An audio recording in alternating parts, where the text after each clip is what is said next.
जी friends, तो section 7E section 236C में 2A add हुआ है कि एक सर्टिफिकेट प्रोड्यूस करना है सेलर ने जब उसको जब वो सेल कर रहा है। तो प्रीवियस वीडियो अगर आपने हमारी देख ली है जिसमें मैंने आपको एग्जैक्ट फार्मूला बता दिया कि टैक्स फाइलर 1, 2 और 3 में से 2 और 3 वो हैं जिन पे ये सर्कुलर अप्लाई होता है, ख़ासतौर पे टैक्स फाइलर 3 जिसने पे भी करना था सेक्शन 7E के तहत, और टैक्स फाइलर 2 जिसको जो है एक्सक्लूजन की वजह से 2,50,00,000 से कम उसकी प्रॉपर्टी आगे। दोनों को फॉर्म ए फिल करना है, अपना नाम, एड्रेस, NTN नंबर, CNIC, ये कोई भी फिल कर सकता है। अब आपको अपनी प्रॉपर्टी की डिटेल पता है कि प्लॉट, फ्लैट क्या है, लैंड साइज़ वगैरह है, एड्रेस कंप्लीट लिख लें, ब्लॉक वगैरह। जो टेक्निकल खाने हैं वो है 11, 12, 13, 14।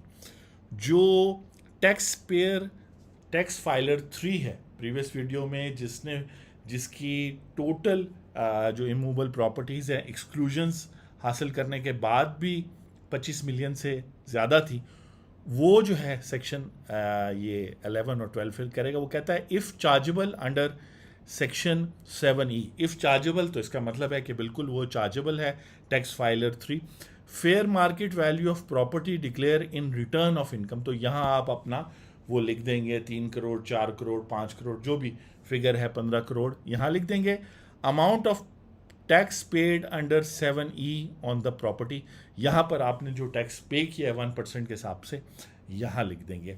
और आप साथ ही साथ, क्योंकि जो है ये तो टैक्स फाइलर 3 ही करेगा क्योंकि उस पर अप्लाई होता है, उस टैक्स फाइलर 3 ने अगर कोई एक्सक्लूजन्स की हैं, ठीक है जी, एक्सक्लूजन्स डेफिनेटली उसने लिए हैं, एक कैपिटल एसेट, अपना बिजनेस, वो उसने माइनस किया है, वो आप यहाँ पर यस करके लिखेंगे। जैसे आप लिखेंगे ओन्ड रेजिडेंशियल होम लिखेंगे सबसेक्शन 2 ऑफ सेक्शन 7E के तहत, वो एक कैपिटल एसेट है। फिर बिजनेस प्रेमिस लिखेंगे कि वो एक बिजनेस प्रेमिस जो ATL पर है वो सारा होगा। तो यहाँ पर आपने स्टेप बाय स्टेप जो है, और डेफिनेटली ये एक्सेल शीट के फॉर्मेट में अवेलेबल है, तो इसको आराम से आपके कंसल्टेंट प्रिपेयर करेंगे और वो जो लॉ में एक्सक्लूजन्स दी हुई हैं वो यहाँ करेंगे। ये मैंने आपको टैक्स फाइलर 3 के लिए बताया जिसने एक्सक्लूजन्स भी क्लेम की, फिर भी उसको टैक्स पे करना पड़ गया क्योंकि माशाल्लाह उसकी इमूवेबल प्रॉपर्टी बहुत थी।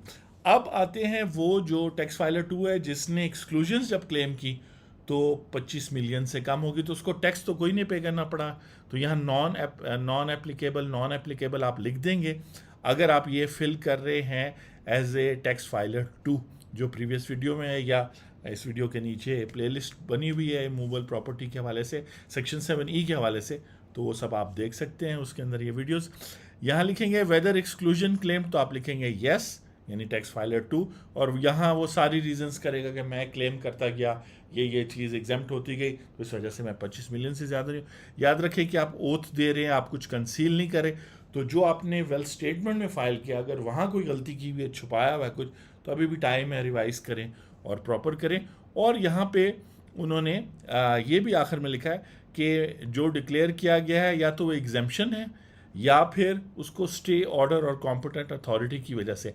तो अगर फॉर एग्जांपल आप ऐसे शख्स हैं टैक्स फाइलर 3 और आप पंजाब में हैं, तो यहाँ आप अपनी प्रॉपर्टी की वैल्यू तो लिख देंगे 7 करोड़, लेकिन यहाँ 7 लाख टैक्स नहीं लिखेंगे, यहाँ लिखेंगे कोर्ट ऑर्डर या Lahore high court decision attach, और साथ में अटैच कर देंगे।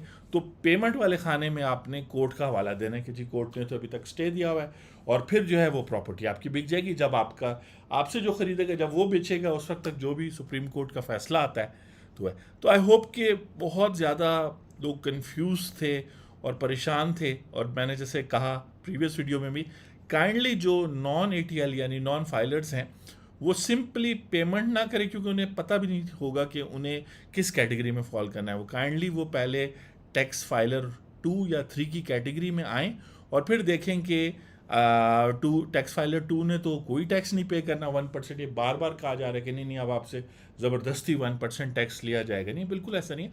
सेक्शन 7E अगर आप पर नहीं अप्लाई होता या आप एक्सक्लूजन्स एग्जाम्पशंस की वजह से उसमें से निकल जाते हैं, तो आपकी टैक्स लाइबिलिटी 0 है, और सिंपली आपने फॉर्म A फिल करना है। अगर आप टैक्स फाइलर 3 है और पेमेंट नहीं की तो ये वाला पैराग्राफ आप पे अप्लाई होगा। और पेमेंट कर दी है या कोर्ट ऑर्डर है, यहाँ लिखा हुआ है, तो कोर्ट ऑर्डर की वजह से पेमेंट नहीं की तो आप ये सेक्शन को यूज़ करेंगे और फिर ये आपको मज़ीद है।